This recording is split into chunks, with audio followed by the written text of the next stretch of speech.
بيبدأ الفيلم مع بنت جميلة اسمها نوى وهي في عيد ميلادها ال18، وبيظهر ان نوى مش مبسوطة لان نيك حبيبها مجاش الحفلة، وبنعرف ان نيك بيتدرب في شركة محاماة في سان فرانسيسكو. وبعدها جينا صاحبة نوى بتروح تقعد معاها علشان تخفف عنها، وبتطلب جينا من نوى ان هي تعذر نيك وما تكونش قاسية عليه. وبالليل بيجي نيك وبتجري عليه نوى وهي في قمة السعادة، وبتشوفها امها رافائيلا وجوزها ليستر، وبيكون واضح ان هما مش مبسوطين من اللي بيحصل. ووقتها نيك بيدي نوى سلسلة بمناسبة عيد ميلادها، وبتكون نوى مبسوطة بيها جدا وطايرة من الفرحة. وفي اليوم اللي بعده بيخرجوا سوا وبيتفسحوا وبيروحوا اماكن كتير سوا وبيكونوا مستمتعين جدا بوقتهم. وبالليل نوى بتحتفل مع زمايلها بتوديع المدرسة الثانوية، وبيكون نيك قاعد مع ليون صاحبه اللي بيبان عليه ان هو متضايق، وده بسبب ان حبيبته جينا هتروح الجامعة وهتبعد عنه. وبيكون ليون قلقان ان جينا تسيبه لان هي في الجامعة هتقابل شباب كتير اغنى منه وهتنساه بسرعة. ولكن نيك بيكون ليه رأي مختلف وبيفهمه ان دي مجرد تخيلات في دماغه، فبيفكروا ليون ان هما بيشتغلوا وحياتهم مليانة مسؤوليات، وده هيكون ليه تأثير على علاقتهم بنوى وجينا وهيخلي فيه مسافة بينهم. فبيفكر نيك في كلام ليون وبيظهر ان هو اقتنع بيه. وتاني يوم بيروح ليون السجن علشان يزور اخوه لوكا، وبيكون ليون محبط جدا وبيبلغ لوكا ان هو مش هيقدر يكمل في الورشة لوحده، وبيعرفه ان الديون كترت وهو مش هيعرف يسدها، وان اسلم حل هو انهم يقفلوا الورشة. بس لوكا بيرفض ان الورشة تتقفل وبيوعده ان هو هيتصرف. وفي نفس الوقت ده نوى بتكون خارجة من حفلة التخرج وبتتفاجئ ان امها وجوز امها جايبين لها عربية هدية، فبتفرح جدا وبتشكرهم وبتاخد نيك في جولة بالعربية. وبيفاجئها نيك بعدها لما بياخدها وبيروح بيها على بيت فخم جدا، وهناك بيقول لها ان البيت ده هدية ليه من جده، وبيقول لها ان هو قرر انه ما يرجعش سان فرانسيسكو ويكمل تدريبه في مكتب ابوه. فبتفرح نوى بقراره لانه هيفضل جنبها ومش هيسيبها، وبتكون عايزة تعيش معاه في البيت ده اثناء دراستها وما تروحش سكن الطلبة. لكنها بتلاحظ ان نيك بيتوتر لما بيسمع الكلام ده، فبتتوتر هي كمان وبتقوله ان هي اتسرعت في كلامها وبتسيبه وبتمشي. وفي اليوم اللي بعده بتروح نوى مع امها لسكن الجامعة، وهناك بيتفرجوا سوا على الشقة اللي هتسكن فيها نوى. وبتيجي واحدة ست ومعاها بنتها اللي هتسكن مع نوى في نفس الشقة، وساعتها نوى بتتعرف على البنت دي وبتعرف ان اسمها بريا. وفي نفس الوقت ده بيكون نيك في مكتب ابوه وبيتعرف على بنت اسمها صوفيا بتتدرب معاه في نفس المكتب، وبيعرف نيك ان صوفيا تبقى بنت وزير العدل شخصيا. وبيقول لهم ليستر ان هما الاتنين هيشتغلوا سوا في قضية مهمة في المكتب. وبنروح لنوى اللي بتكون رجعت مع امها على البيت، ووقتها رافائيلا بتوري لنوى صورتها مع نيك وبتقول لها ان هي لازم تقطع علاقتها بيه لان ده هيأثر على سمعتها ومستقبلها. بس نوى بترفض وبتكون زعلانة لان رافائيلا بتتجسس عليها، لكن رافائيلا بتقولها ان ده ما حصلش وان الصحفيين هم اللي صوروهم سوا، وبتعرفها ان هي وجوزها قدروا يمنعوا الصور دي من النشر. وبتقولها ان هي لازم تخاف على سمعتها لان الصحفيين هيطلعوا اشاعات كتير عليها، والحل الوحيد هي انها تبعد عن نيك،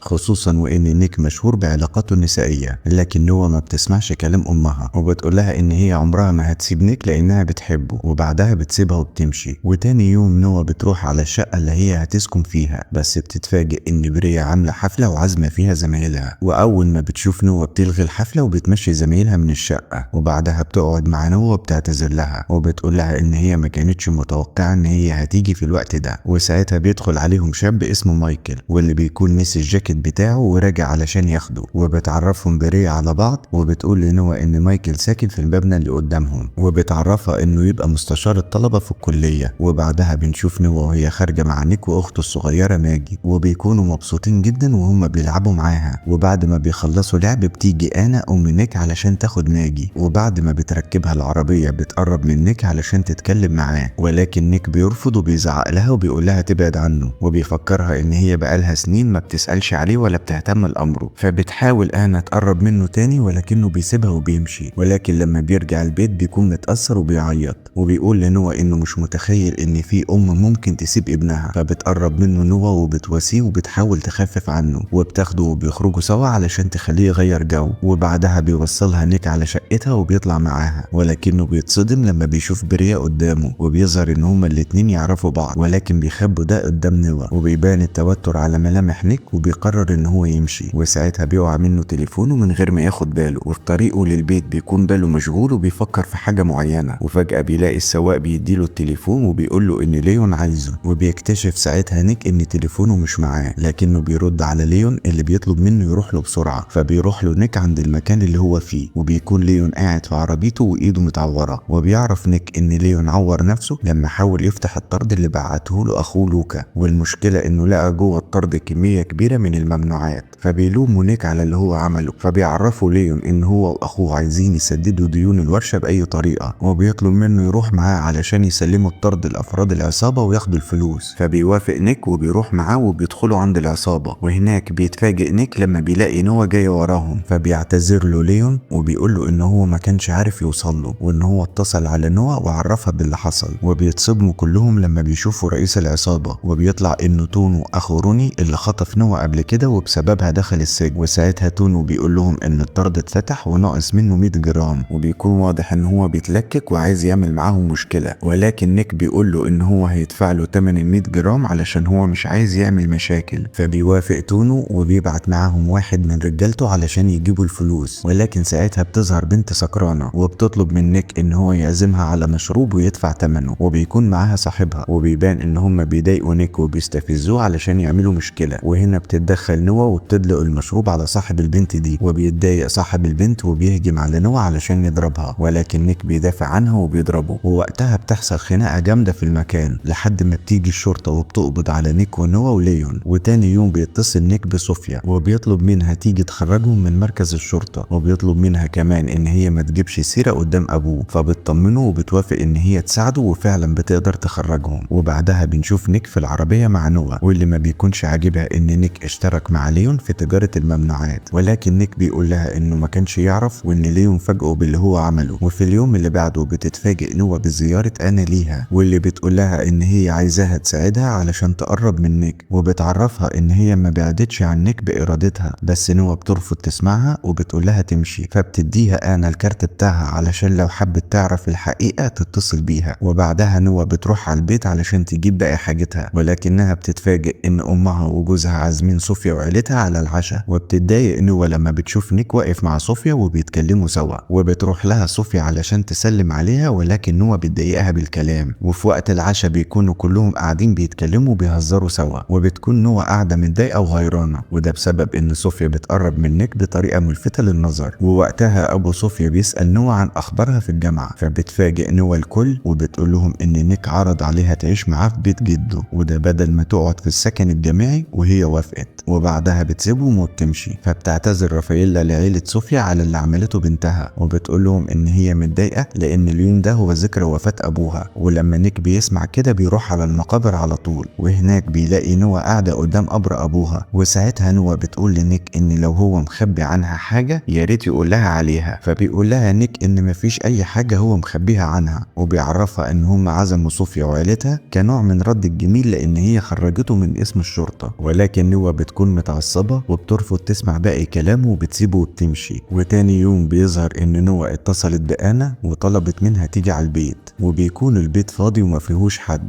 وساعتها آنا بتوصف لنوا مكان سري جوه درج مكتب ليستر، وبتلاقي نوا ملف قضية وصاية آنا على نيك، وبتقول لها آنا ان جد نيك منعها من ان هي تاخد وصاية ابنها، وده علشان هو ليه علاقات ونفوذ قوي جدا. وبتعرفها ان امها كانت على علاقة بليستر اثناء ما هي كانت متجوزاه، ولما هي عرفت قررت تخونه زي ما هو خانها، وده السبب اللي خلى ليستر يطلقها. وبتتصدم نوا لما بتشوف صور امها مع ليستر، وبتستغل آنا انشغال نوا بالملف وبتروح الحمام، وبتاخد فرشة اسنان ليستر من غير ما نوا تحس بيها. وبالليل نيك ونوا بيتعشوا سوا في المطعم، وبتتفاجئ نوا لما بتعرف ان نيك هيسافر لندن مع صوفيا، وده علشان يشتغلوا سوا في قضية تبع المكتب. وبتتضايق نوا ولكنها مش بتبين قدام نيك، وبتتمنى له التوفيق في شغله. فبيوعدها نيك ان هو مش هيتأخر عليها، وبيطلب منها تقعد في بيت جده لحد ما هو يرجع. ولما بيسافر نيك بيقابل جده وبيسأله عن اللي حصل لبريا، وبنعرف هنا ان نيك كان في علاقة مع بريا وعملوا حادثة عربية، وبريا اتصابت اصابات شديدة وفضلت فترة في المستشفى. ووقتها جد نيك طلب من نيك ان هو يختفي ويبعد تماما علشان الصحافة ممكن تعمل لهم فضيحة. وبيعرف نيك من جده ان بريا جات لها صدمة ودخلت مصحة نفسية وقعدت فيها سنتين. وبعد ايام مدام صوفيا بتكون مع نيك وبتجيلها رسالة بتعرف منها ان هما كسبوا القضية، فبيفرح نيك وبيحضن صوفيا وبيحتفلوا سوا بنجاحهم. وفي اللحظة دي بيظهر ان في مصور بيراقبهم وبيصورهم. وفي اليوم اللي بعده نوا بتكون سهرانة مع بريا ومايكل في شقتها وبيفضلوا يشربوا لحد ما بريا بتتعب وبتدخل تنام. فبيحاول مايكل يستغل الفرصة ويقرب من نوا ولكنها بتصده وبتقوله ان هي عايزة تنام وبتوصله لحد باب الشقة. ووقتها بيشوفهم نيك اللي بيكون لسه راجع من لندن وبيتخانق نيك مع نوا لانها سهرت مع مايكل. فبتقوله نوا ان الافضل ليهم ان هما ينفصلوا فترة وده علشان يفكروا كويس في علاقتهم. فبيديها نيك مهلة اسبوع علشان تفكر وبيقول لها ان هما هيتكلموا بحفلة الشركة اللي بتتعمل كل سنة واللي بيصادف ان ميعادها بعد اسبوع من اليوم ده. وبتمر الايام وكل واحد فيهم بيعيش حياته بشكل طبيعي لحد ما في يوم نيك بيقابل ليون وبيعرف منه ان هو هيشارك في سباق سيارات غير قانوني وده لانه محتاج فلوس علشان يسدد ديون الورشة. فبيرفض نيك وبيقول له ان هو مستعد يديله الفلوس اللي هو عايزها بس بلاش يعني يشارك في السباق ده. ولكن ليون بيقول لنيك ان روني اللي خطف نوا قبل كده خرج من السجن وهيشارك في السباق. وساعتها بيغير نيك رأيه وبيوافق لان هو عايز ينتقم من روني ويدفعه تمن اللي عمله مع نوا. بس المشكلة ان السباق هيكون في نفس اليوم بتاع الحفلة. فبيفهموا ليون ان السباق هيخلص قبل الحفلة وان هم هيشاركوا في السباق الاول وبعدها يحضروا الحفلة بشكل طبيعي. وفي يوم السباق بيقف نيك قدام روني وبيكونوا على وشك انهم يتخانقوا سوا. ووقتها بيتصدم نيك لما بيلاقي نوا داخلة عليهم وبيعرف ان هي هتشارك في السباق معاهم. وكمان بيعرف ان جينا عرفت بالصدفة ان هم هيشاركوا في السباق وبلغتها. واول ما بيبدأ السباق بتظهر بريا وبتبلغ الشرطة وبيتفاجئ نيك ونوا ان عربية الشرطة بتقطع عليهم الطريق. فبيتحدوا سوا وبيحشروا عربية روني بين عربياتهم وبيجبروه انه يخبط عربية الشرطة وعربيته بتتقلب والشرطة بتقبض عليه. وبعدها بيقفوا عند خط النهاية وبيستنوا ليون لحد ما يجي ووقتها بيعدي من خط النهاية وبيفوز بالسباق. وبيهربوا كلهم قبل ما تيجي الشرطة وتقبض عليهم. وبعدها بيرجعوا على الحفلة وبيتفاجئ نيك ان نوا عرفت بقصته مع بريا. فبيقول لها انه كان يعرف بريا قبل ما يعرفها هي وان هو بعد الحادثة ما عرفش عن بريا اي حاجة لانها اختفت فجأة. وبيطلب منها تقول له قرارها بخصوص علاقتهم. فبتقول له ان هي هتعرفه قرارها في اخر الحفلة. وبيتفاجئ نيك بعدها لما بيلاقي امه داخلة عليه وبتطلب من ابوه ان هم يتكلموا سوا. فبيخرجوا كلهم وبيروحوا على الحديقة علشان محدش يسمعهم. وساعتها انا بتحكي كل حاجة قدام نيك وبتعرفه بخيانة ابوه ليها مع رافاييلا اثناء جوازهم. وبتعرفه كمان ان جده هو اللي منعها تكون وصية عليه. وبعدها بيطلع ظرف فيه تحليل حمض نووي والتحليل ده بيثبت ان ليستر يبقى ابو بنتها ماجي. وبتقول لنيك ان ابوه منعها تشوفه وده بسبب ان هو اتهمها بالخيانة وان ماجي مش بنته. فبيتصدم نيك وبيسألها هي ازاي قدرت توصل للحمض النووي بتاع ابوه. فبتطلع له الفرشة اللي هي خدتها من الحمام. وهنا نوا بتقول لنيك ان هي اللي ساعدت امه علشان تدخل البيت بس هي ما كانتش تعرف انها سرقت الفرشة. وساعتها بيتعصب نيك وبيسيبها وبيمشي. فبتروح وراه وبتقول له ان هي حاولت تساعده وتعرفه الحقيقة ولكن نيك بيقول لها ان هي خدعته ودمرت حياته. وبيسيبها وبيروح لصوفيا وبيبوسها قدامها وبياخدها وبيمشي وبيسيب نوا وهي منهارة وبتعيط. ولكن ليون بيروح ورا نيك وبيركب معاه العربية بدل صوفيا. ووقتها ليون بيقول له ان هو غلطان في اللي هو عمله وبيعرفه ان نوا عملت كده علشان مصلحته وبيطلب منه يراجع نفسه وده قبل ما يغلط غلطة هيندم عمره كله عليها. وفي الحفلة بنلاقي بريا بتقرب من نوا وبتوريها صور نيك وصوفيا وهم في لندن وبتقول لها في ودنها ان نيك ما يستاهلش دموعها وفي نفس الوقت ده بتسرق منها مفاتيحها. وبعدها بيرجع نيك على الحفلة وقرر ان هو يصالح نوا ويعتذر لها ولكنه بيلاقي بريا قدامه وبيلومها علشان حكت قصتهم لنوا. فبتقول له ان هي هتدفعه تمن اللي هو عمله معاها وبتعرفه ان هي كانت حامل منه وانهم قالوا لها في المستشفى انها خسرت طفلها في الحادثة ولكنها اكتشفت ان هما اللي اجهضوها اثناء العلاج. وبتقول له ان جده هو اللي عمل كده فيها لان هو صاحب المستشفى. فبيعتذر لها نيك وبيقول لها انه ما كانش يعرف اي حاجة من اللي هي بتقولها. بس بريا بتقول له ان اعتذاره ليها مش كفاية لكن نيك بيتجاهل كلامها وبيسألها عن نوا. فبتقول له ان هي راحت شقتها. فبيركب نيك عربيته وبيروح ورا نوا ولما بيوصل للشقة بيفضل يخبط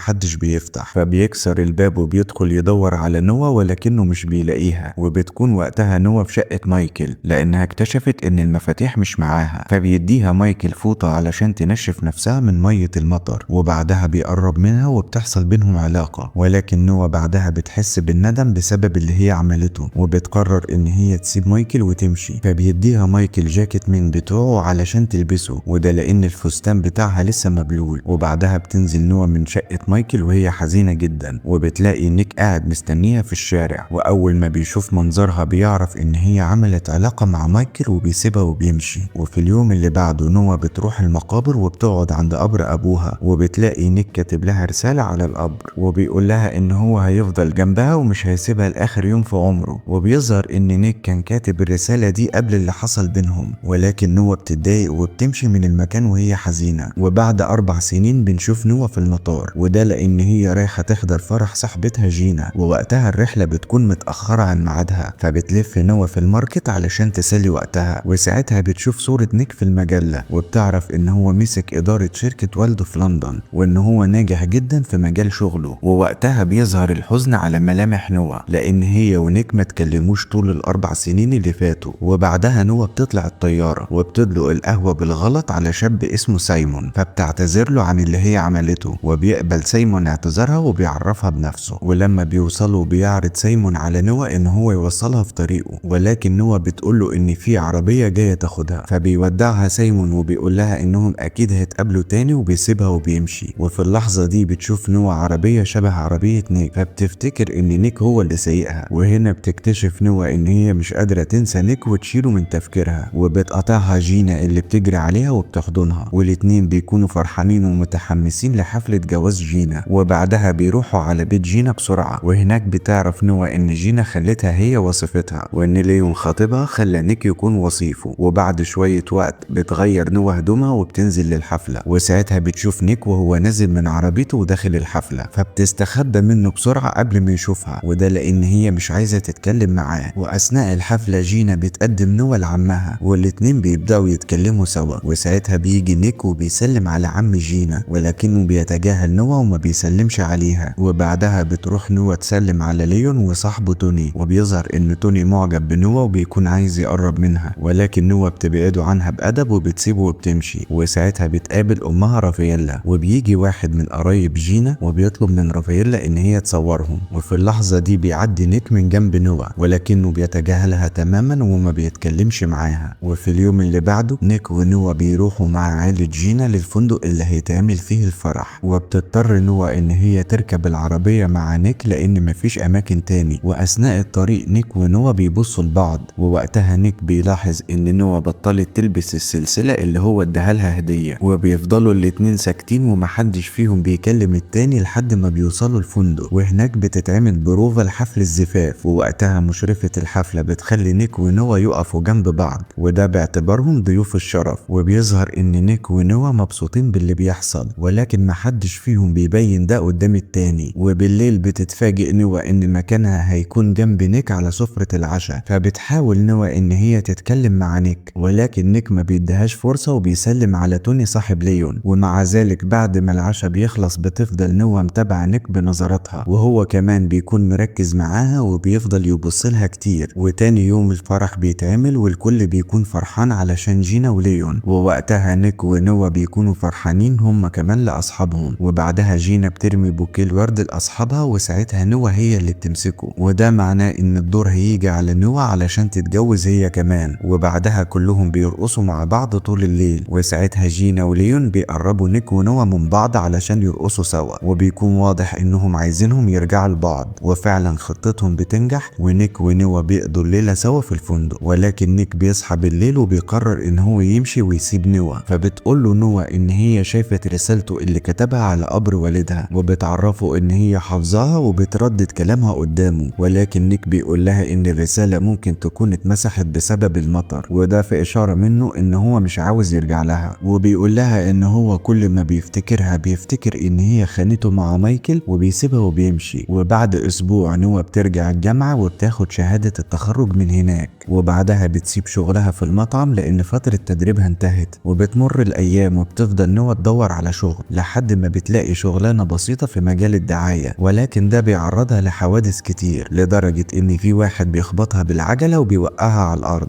فبتروح نوى للمستشفى علشان تتعالج، وبالصدفة بيكون مايكل شغال في نفس المستشفى دي، ولكن محدش فيهم بيشوف التاني. ووقتها بيتم استدعاء مايكل لمكتب المدير، وبيتفاجئ مايكل لما المدير بيقوله انهم اكتشفوا ان هو عمل علاقة مع بنت في الجامعة اللي هو كان شغال فيها، وعلشان كده مايكل اترفد من شغله في الجامعة. ولان مايكل خبى الموضوع ده عن إدارة المستشفى، فهيتم مناقشة قرار رفضه من شغله في أول اجتماع لمجلس إدارة المستشفى. فبيزعل مايكل وبيعرف إن نيك هو اللي عمل كده، وده علشان في جزء كبير من أسهم المستشفى مملوك لشركة أبوه. وبنروح لنيك اللي بيكون في مقر شركته في لندن، وساعتها بيكون عامل اجتماع لأعضاء مجلس الإدارة، وبيقول نيك للكل إن هو ناوي يقفل فرع من فروع الشركة في أسبانيا، وهيشتري أسهم شركة تكنولوجيا وهيستثمر فيها. فوقتها أعضاء مجلس الإدارة ما بيعجبهمش الموضوع ده، علشان ده هيكون سبب في إن موظفين كتير يترفدوا من الشغل. ولكن نيك بيقول لهم إن فرع الشركة في أسبانيا بيخسر، وفي نفس الوقت هم لازم يواكبوا التكنولوجيا والتطور. وفي مكان تاني بنشوف نوى وهي بتدور على شغل في شركة متخصصة في الذكاء الاصطناعي، وبتكتشف بالصدفة إن مدير الشركة يبقى سايمون اللي هي قابلته في الطيارة. وساعتها بيوافق سايمون إن هو يعين نوى كموظفة للدعاية في الشركة، وده لأن السي في بتاعها عجبه جدا. وبنرجع لندن وبنشوف نيك وهو في البيت مع صوفي، وبنعرف ان صوفي بتشتغل محامية للشركة، وبتسأل صوفي نيك عن اللي حصل بينه وبين نوى لما حضروا فرح جينا. فنيك بيرد عليها وبيقول لها ان ما حصلش حاجة بينهم، وان هو اتعامل مع نوى وكأنه ما يعرفهاش. وبتمر 4 شهور وسايمون ونوى بيكونوا قربوا من بعض اكتر، وبيقول سايمون لنوى ان هو متحمس جدا للمستثمر اللي هيشتري اسهم الشركة، وبيشكر نوى لان العرض ده هي قدمته للمستثمر عجبه جدا ووافق عليه بسرعة. وفي الوقت ده بيكون نيك قاعد في الشركة، وبيشوف في الأخبار إن موظفين فرع الشركة في أسبانيا عاملين مظاهرات قدام الشركة، وده لأنهم خسروا وظيفتهم بدون سابق إنذار. وبقتها واحد من الموظفين اسمه سام بيكسر شباك عربية ليستر أبو نيك وبيهاجمه، ولكن الحراس بيبعدوه عنه بسرعة. وبعدها سام بيقول في الأخبار إن ليستر وابنه قفلوا فرع الشركة من غير ما يراعوا ظروف الموظفين، وبيقول كمان إن هو مش هيسيب حقه وهينتقم منهم. وفي اللحظة دي بيلاحظ نيك إن أعضاء مجلس الإدارة مش عاجبهم اللي بيحصل، فبيطمنهم وبيقول لهم إن الناس هينسوا الموضوع ده قريب. وبعدها نيك بيقابل صوفي وبيقول لها إن هو بيفكر في حاجة معينة، وده علشان يشتت انتباه وسائل الإعلام عن قصة فرع الشركة، وبيقترح عليها إنهم يعلنوا في الأخبار إنهم عايشين قصة حب وهيتخطبوا قريب. وبيكون نيك شايف إن القصة دي هتغير صورته قدام المجتمع، وساعتها الفكرة بتعجب صوفي وبتوافق عليها. وبيعدي أسبوع وبيروح نيك لشركة سايمون، وبيتضح إن هو المستثمر الجديد اللي اشترى الشركة. وبيتفاجئ نيك لما بيكتشف إن نوى بتشتغل في الشركة، وبيتضايق لما بيشوفها وهي بتهزر مع سايمون قدام الموظفين. وبعدها نيك بيتكلم مع سايمون لوحدهم، وبيكون نيك متضايق من سايمون علشان هو بيصرف فلوس كتير على حاجات مش مهمة للشغل، ده غير إن هو معترض على وجود نوى في الشركة. لكن سايمون بيدافع عنها وبيقول له إنها شاطرة في شغلها، وبيعرفه إن العرض اللي هو وافق عليه هي اللي عملته. ولما بيرجع نيك لندن بيبلغ صوفي إن حالة الشركة الجديدة وحشة جدا، وعلشان كده هو لازم يهتم بيها الفترة الجاية. وما بتكونش صوفي مركزة في كلامه، لأن هي بتكون مبسوطة من انتشار خبر خطوبته في كل مكان. وتاني يوم نوى بتتريق على نيك مع واحدة من زمايلها في الشركة، وبيسمعها نيك بالصدفة وبيطلب منها تجيب له قهوة بسرعة. وبعدها نيك بيلاحظ إن سايمون ونوى قريبين من بعض، وبيظهر إن هو غيران من سايمون ومش عاجبه اللي بيحصل. وفي نهاية الأسبوع نوى بتقابل جينا في الكوافير، وبتحكي نوى لجينا عن سايمون وبتقولها إن هو شاب كويس. ولكن جينا بتكون معترضة ونفسها إن نوى ترجع لنيك تاني. وبالصدفة نوى بتشوف خبر خطوبة نيك وصوفي في المجلة، وبعدها نوى بتشوف مايكل بالصدفة، وبتتفاجئ لما بيطلب منها تبعد عنه وما تتكلمش معاه نهائي. وبيعرفها مايكل إن نيك استغل نفوذه وناوي يرفضه من شغله، وده بسبب اللي حصل بينهم من 4 سنين. وبعد ما بيمشي مايكل بتتصل نوى بصوفي وبتطلب منها إن مايكل ما يعرفش حاجة عن المكالمة دي، وصوفي بتوافق. فبتقول لها نوى إن هي عرفت إنهم عايزين يرفضوا مايكل من شغله، فبتعرفها صوفي إن مايكل عمل أخطاء في شغله ولازم ياخد جزاؤه. ولكن نوى ما بتصدقش كلامها وبتترجاها إن هما ما يرفضوش مايكل من شغله، فبتوافق صوفي وبتوعدها إن هي هي هتعمل كده. وتاني يوم بتروح نوة تزور امها وجوزها ليستر في بيتهم، وبنعرف ان نوة لسه مش متقبلة فكرة جواز امها من ليستر، وبيظهر ان هي جاية بس علشان عيد ميلاد ماجي اخت نيك. ومش بيعدي وقت كتير وبيجي نيك ومعاه اخته ماجي، واللي اول ما بتشوف نوة بتجري عليها وبتحضنها وبتفضل تلعب معاها وتتكلم معاها هي بس طول القعدة. وبعدها ليستر ونيك بيتكلموا سوا عن الشركة، وبيظهر ان ليستر مش عاجبه قرارات نيك الاخيرة، ولكن نيك بيقول له ان هو بيعمل كل حاجة على اكمل وجه ولكن بطريقته الخاصة. ولما بيرجعوا للسفرة بيتفاجئ نيك ان نوة بتكلم سايمون في التليفون، فبيعترض على ان سايمون بيكلمها بعد انتهاء ساعات العمل، فبتقول له نوة ان دي حياتها الخاصة وهو ملهوش حق يعترض على اي حاجة فيها. وبتتضايق نوة من تصرف نيك معاها وبتسيبه وبتروح الحمام، وهناك بتحس بشوية تعب وبتفضل ترجع. وفي اليوم اللي بعده بيفاجئ نيك موظفين الشركة بقرار غريب جدا، وبيقول لهم انه ممنوع تحصل اي علاقات غرامية بينهم جوه الشركة، ولو اي حد خالف الاوامر دي هيترفد من شغله. ولكن سايمون ما بيعجبهوش الموضوع ده، بس نيك بيوصفه ان هو مش مهني وبيطلب منه يتحكم في مشاعره اثناء الشغل. وبالليل سايمون ونوة بيكونوا في البيت سوا، وفي الوقت ده نوة بتكون متضايقة من قرار نيك، وبتكون عارفة ان هو عمل كده مخصوص علشان يبعد سايمون عنها، وبتخاف ان نيك يتهور ويرفض سايمون لو قرب منها. ولكن سايمون بيقول لها ان هو مستعد يضحي بشغله علشانها. وتاني يوم نيك ونوة بيتقابلوا في اسانسير الشركة، وبتلاحظ نوة ان نيك ركب كاميرات كتير في الشركة، وده علشان يقدر يراقب كل الموظفين. ولما بيروح نيك مكتبه بتدخل عليه نوة وبتقول له ان هي هتستقيل من الشركة، فبيسخر منها نيك وبيقول لها ان هي بتتكلم زي الاطفال، وبيبدأ يقول لها كلام حلو وبيقرب منها، فبتلفت نظره ان في كاميرات في الشركة وبتطلب منه يبطل اللي هو بيعمله. وساعتها نيك بيفهم ان نوة بتبعد عنه لان هي في علاقة مع سايمون، فبتقول له نوة ان هو كمان في علاقة مع صوفي، وبتفكره ان خبر خطوبتهم منتشر في كل مكان. فبيقول لها نيك ان هو عارف ان هي لسه بتحبه، ولكن نوة بتقول له ان هو ما بيحبهاش لانه مش قادر يسامحها على غلطة هي عملتها من 4 سنين. وبعدها بتسيبه وبتمشي. وتاني يوم نوة بتاخد ماجي علشان تقابل امها انا، ولكن نيك بيجي وبيكون عايز يبعدها عن ماجي، بس ماجي بتقول له ان هي عايزة تتكلم شوية مع انا، فبيوافق نيك على طلبها وبيروح يقعدوا في المطعم. ووقتها انا بتقول لنيك ان هي هتدي حضانة ماجي لطليقها ليستر، فنيك بيكون متضايق ان انا هتسيب ماجي، فبتفاجئه انا وبتقول له ان هي عندها كانسر، وان هي كانت مخبية الموضوع ده بقالها 4 سنين، وبسبب المرض قررت تسيب ماجي مع ليستر. وبتوصي انا نيك وصية قبل ما تموت، وبتطلب منه يخلي باله من اخته ويهتم بيها. وساعتها نيك بيكون مصدوم ومش مستوعب اللي بيحصل، فبتقرب منه نوة وبتكون عاوزة تمسك ايده علشان تواسيه، ولكن بتتراجع في اخر لحظة. وبعدها نوة بترجع على البيت مع نيك وماجي، وبالليل بيطلب نيك من نوة ان هي تفضل معاه الليلة دي، وبيعرفها ان هو محتاجها تكون جنبه. فبتقول له نوة ان ده مش هيحل المشكلة اللي بينهم، ولكن بالعكس الموضوع هيتحول للأسوأ. فبيقول لها نيك ان هو مش فارق معاه اي حاجة، والمهم ان هي تفضل جنبه. وساعتها هي بتوافق. وتاني يوم نيك بيصحى وبيكتشف ان نوة مش موجودة، فبيخرج من اوضته بسرعة علشان يدور عليها، ولكن ماجي بتقول له ان نوة ودعتها ومشيت. وفي الوقت ده نوة بتكون سايقة عربيتها وبتعيط، وفجأة بتحس بتعب شديد وبتروح المستشفى، وهناك بتتفاجئ ان هي حامل في الشهر الرابع. ووقتها نوة بتتصدم لان ده معناها ان هي حملت من نيك لما قضوا الليلة سوا يوم فرح جينا. وبالصدفة مايكل بيسمع كلامهم وبيطلع كل تقارير نوة من الكمبيوتر وبيحتفظ بيها. وبعدها نوة بتقابل جينا وبتقول لها ان هي حامل من نيك، ولكن مش هتقول له. بس جينا ما بتكونش مرتاحة للموضوع ده، فبتقول لها نوة ان نيك هيتجوز صوفي وهيأسس عيلة، وهي مش عايزة تضايقه بخبر حملها منه. ومع ان جينا بتكون حزينة بسبب اللي بيحصل مع صاحبتها، الا انها بتعبر عن فرحتها بخبر حملها وبتحضنها علشان تخرجها من الحالة اللي هي فيها، وبتطلب منها ان هي تقعد معاها في البيت علشان تراعيها اثناء حملها. وساعتها نوة بتوافق. وبالليل جينا بتبلغ ليون ان نوة حامل من نيك، وبتنبه عليه ان هو ما يعرفش نيك اي حاجة لان دي رغبة نوة. فبيتوتر ليون لانه مضطر يخبي سر كبير زي ده عن اقرب صديق ليه. وفي اليوم اللي بعده مايكل بيقابل صوفي وبيقول لها ان هو عارف ان هي ونيك هيطردوه من شغله، فبتقول له صوفي ان هي ما تقدرش تعمل اي حاجة في الموضوع ده. فبيفاجئها مايكل وبيقول لها ان نيك ونوة لسه مع بعض، وانه من 4 شهور حصلت بينهم علاقة يوم فرح جينا، ودلوقتي نوة حامل من نيك. وعلشان تصدقه بيوريها التقارير اللي تثبت صحة كلامه. وبيقول مايكل لصوفي ان الموضوع ده لو انتشر في الاخبار هتكون فضيحة كبيرة ليها ولنيك،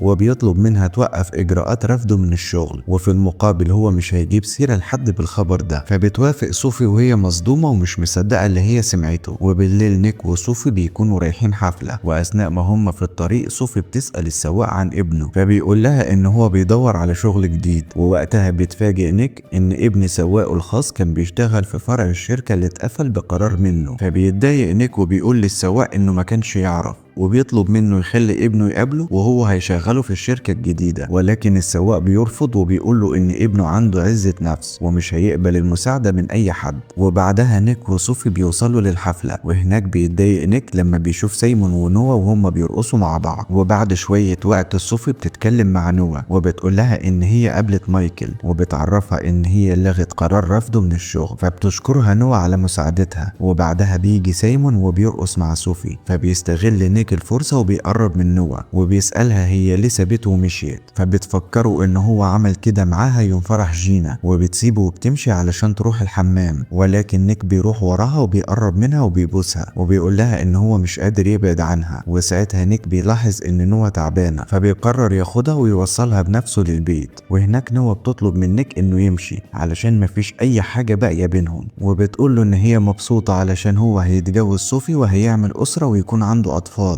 فبيقول لها نيك ان هو بيتمنى انه يكون عنده اطفال منها هي، لكن نوا بتسأله هو ازاي هيكون اب لاطفالهم وهو لسه مش قادر يسامحها. فبيسكت نيك وما بيردش عليها. فبتقول له نوا ان دي لحظة مناسبة جدا علشان علاقتهم تنتهي للابد. فبيقتنع نيك بكلامها وبيودعها وبيسيبها وبيمشي. وبعد شهرين انا ام نيك بتموت وكلهم بيتجمعوا في يوم الجنازة. ووقتها ليستر بيحاول يلعب مع ماجي علشان يخرجها من حالة الحزن اللي هي فيها، وبيديها عربية لعبة علشان تلعب بيها، ولكن ماجي بترفض. وساعتها بيجي طفل تاني وبياخدها وبيلعب بيها مع اصحابه. فبتروح وراه ماجي وبتتخانق معاه علشان تاخد العربية منه. فبيتدخل ليستر وبيطلب من ماجي ما تعملش مشاكل. فبتزعل ماجي من ليستر بسبب اللي هو عمله، ولكن نوا بتوقفها وبتقول لها ان ليستر بيحبها ولكنه مش هيدعمها وهي بتعمل حاجة غلط. فبتقول لها ماجي وهي غضبانة ان ليستر مش ابوها، لكن نوا بتهديها وبتقول لها ان هي لازم تتعلم التسامح. وفي اللحظة دي الكل بيكونوا مركزين مع نوا وماجي، وبيتفاجئوا ان ماجي بتسمع الكلام وبتروح تلعب مع الاطفال بالعربية. وبعدها صوفي بتتكلم مع نوا وبتقول لها ان مايكل عارف بموضوع حملها، وبتقول لها كمان ان هي مش هتقدر تخبي الموضوع ده لوقت طويل. فبتعرفها نوا ان هي هتسيب المدينة وهتروح تعيش عند خالتها في الريف ومش هترجع تاني. وبالليل ماجي ونوا بيقرروا انهم يطلعوا اوضتهم علشان يناموا، ولكن قبلها نوا بتحضن امها وبتحضن ليستر وبتشكرهم على كل حاجة عملوها علشانها. ووقتها ليستر بيستغرب من معاملة نوا اللي اتغيرت فجأة، وبيستغرب اكتر لما بيلاقي ماجي جاية تحضنه هي كمان وبتقوله يا بابا. وفي اللحظة دي نيك بيكون فرحان ومبسوط من اللي بيحصل. وبعدها نوا بتاخد ماجي وبيطلعوا اوضتهم، وبتقول نوا لماجي ان الاوضة دي هتبقى بتاعتها، وده في اشارة منها بان هي هتمشي ومش هترجع تاني. وبعد ما بتنام ماجي بتروح نوا تزور سيمون وبتعرفه ان هي حامل من نيك وان هي هتسيب المدينة وتمشي. وتاني يوم نيك وصوفي بيكونوا سوا، وبتتفاجئ صوفي ان نيك بيقول لها ان هو هينهي علاقته بيها. وهنا صوفي بتفهم ان نيك لسه بيحب نوا، فبتقول له ان هو لازم يسامح نوا الاول قبل ما يرجع لها. وبتعرفه ان هو دايما بيرمي مشاكله على الاخرين لانه ما بيعترفش ابدا ان هو غلطان. وبتفكروا ان هو قرر ينفصل عنها ونسي ان ده ممكن يتسبب في اذى ليها. فبيقرب نيك منها وبيعتذر لها عن اللي هو عمله، لكن صوفي بتنصحه ان هو يروح لنوا وبتقول له ان هي محتاجه له جدا في الفتره دي. فبينزل نيك من اوضته وبيفرح لما بيشوف ان ماجي بتفطر مع ليستر وهي مبسوطه. وطبعا الفضل كله بيرجع لنوا بسبب اللي عملته معاها. فبيروح يشتري سلسله علشان يقدمها هديه لنوا ويرجع علاقته بيها. وفي الوقت ده بيتفاجئ مايكل ان المستشفى قررت ترفضه، وبيكون مصدوم علشان هو كان فاكر ان صوفي هتلغي قرار الرفض.